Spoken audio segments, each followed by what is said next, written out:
Go here with David Lau. Okay, so we are back here live at the Ascent conference in sunny San Diego, Orion Ascent, of course.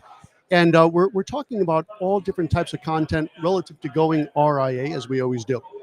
So we have a really great guest with us today, David Lau. Thanks for joining us. Yes, Chuck, always great to see you. Likewise. Actually, good to see you in person. Yes, the last indeed. couple times we did this, it was over video. We've had a very good virtual relationship, but it's nice to make it real today. Yes. So David Lau, as a lot of you probably know, is the founder and CEO of DPL Financial.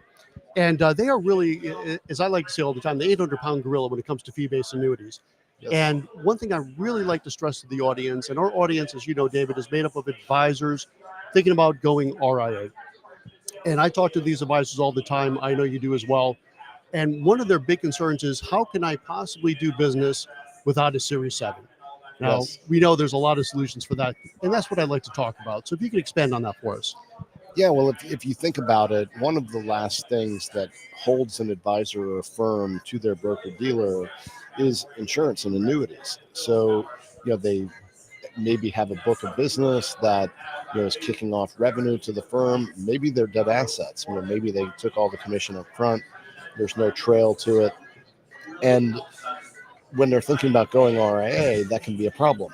So what are we going to do about that book of business? We don't want to leave those customers behind. We don't want to leave the revenue behind, whatever it might be. And we've got a number of solutions for that that can really help them to that independence model in a way that's going to be much better for them and their clients than staying at the broker-dealer. I think that's an important point. And the best type of solution is one that's a win for everyone. And this is a win for the advisor, of course. We're talking to advisors, but it's very much a win for the client, too. Oftentimes, better features, better living benefits, lower costs, and from the advisor's perspective, perhaps a renewed revenue stream. That's right. So many people don't realize just how much the pricing changes when you remove the commission from the annuity. So when you're taking a client from an old commissioned annuity, you can often improve the outcome very dramatically, saving thousands of dollars a year in fees, saving or potentially increasing the payout in terms of the income, sometimes 2-3 times what might have been projected from the commission product. So often advisors get a little worried about, okay, I don't want to have to resell my client on this annuity or the product I talked to them about before. But this is a real opportunity to look like a hero, because this is a new breed of product. You've got that ability to position it that way. These products didn't exist before. It's relatively new to the market that all these products exist, and they are from all the carriers you were probably working with before. The Alliances, the Pac Lives. Sure. Etc. And it gives you the opportunity to show your client how much you can improve that product while at the same time turning it into AUM. And you can bill on these products. You can bill out of the products. You can integrate it into your portfolio management system and bill centrally if you like. And we facilitate all of that. Yep.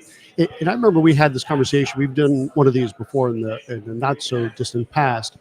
And it was about maybe 5 or 6 years ago. I was at the FPA conference in Connecticut, and you were doing a talk, and we didn't know each other at that time. Yes. I was like, wow, finally someone that gets this, because I've always worked as a fee-based advisor. I was like, why can we not strip these commissions out of these annuities, make them better for the client, and make it easy for me to manage that? And that's exactly what you've built. Yes, exactly. So we start by working with carriers to help not only bring the products to market, but to make sure the carriers can support them in a way that works for the advisor, i.e. the fee billing out of a product. We make sure that can happen. Relative to your question on the Series 7 and licensing, we act as the licensed agent, so the advisor doesn't have to, but the advisor gets added to the policy through a limited power of attorney to be able to manage the assets, to pull their fees, very much in the way a custodial account works. With Schwab or Fidelity or whomever you're custodying with. Exactly. And I think that takes a big concern off the plate of these advisors looking to go RIA. Because to your point, some advisors might have 10, 20, 30% in legacy annuities. That's right. And they want to bring that AUM, and they also don't want to abandon that client at that old firm, because who knows what's going to happen there. Right. Will they get serviced properly? They want to keep it all within their ecosystem. So I think that's hugely important. Now, the other thing too that I found really interesting, and I think this is a newer program for you. When we've Yes. talked about this, and I believe one of our advisors at Sovereign is actually using it right now.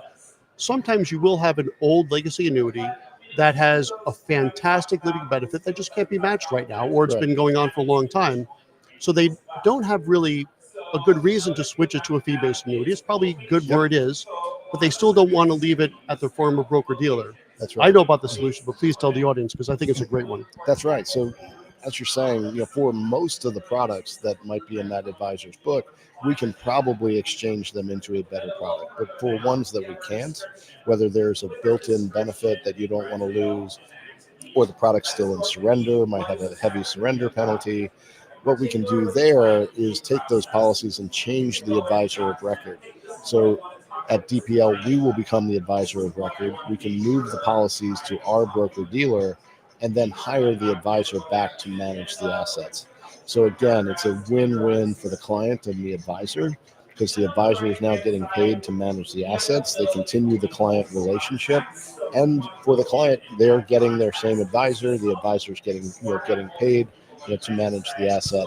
Again, a win-win, even when you can't make that exchange. So the big advantage, like you said, we just launched that program last year, and it's been a smashing success.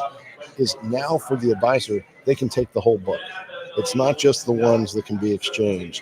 You can make that clean break, bring the whole book, and then for the ones we switch to advisor of record, we can monitor those on an ongoing basis. And we've got technology that does that, that looks at those exchanges and comparisons. And when it makes sense for the client, we can bring it to the advisor's attention and say, hey, now this product can be improved. And maybe let's look at a 1035 exchange.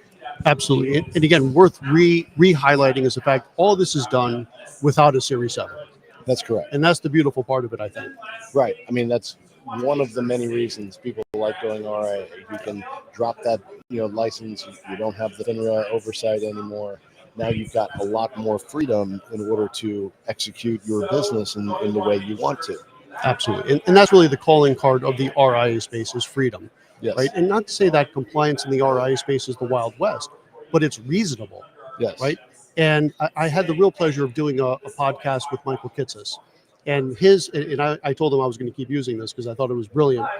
Compliance at some of these larger firms where you have 10, 15,000 advisors is designed for the lowest common denominator. That's right.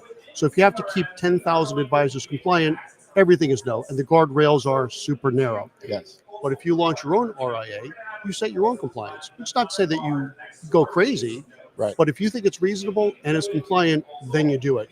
And to be able to do all of this without the Series 7 is just absolutely fantastic. Yeah, that's terrific. And that, we can enable that, on the insurance side.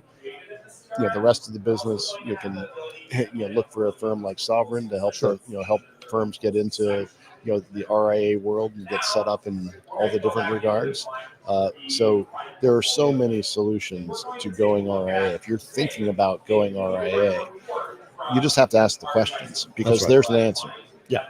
Speaking of that, that's teaming me up for a little promo I may just take advantage of. And on June 13th, we're going to have the first ever Go RIA virtual masterclass.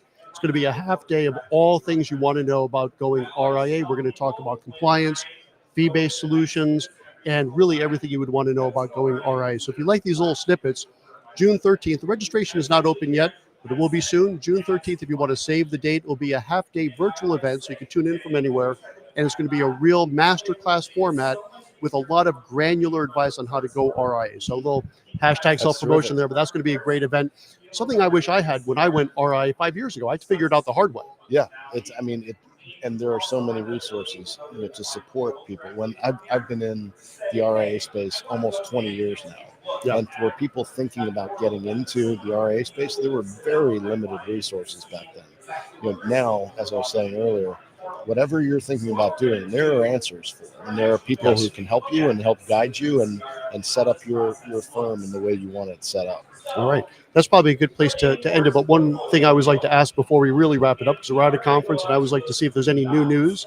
I think you have some new news to report. Yeah, we're here at the Orion Ascent conference, and for us, this is we've just expanded our partnership with Orion, so that DPL, our tools and our data and the products are all deeply integrated into the Orion system, single sign-on between the firms, and a lot of joint marketing and sales efforts to help advisors get to be able to use these products and help them go RIA.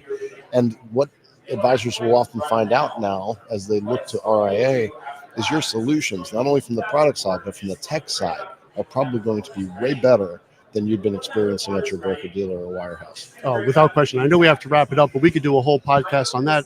People saying, oh, if I leave my broker dealer, what's the technology going to look like? Short answer is a lot better. Yes. A lot better. And a lot more integrated, more and more integrated. Yes. Everything gets to be seamless, and you're going to have the solutions you're looking for. Okay. Let's end on that note. David Lau from DPL Financial, thanks a lot for joining us. Awesome, Chuck. Thanks for having me. You bet. Always great to see you. Great to see you.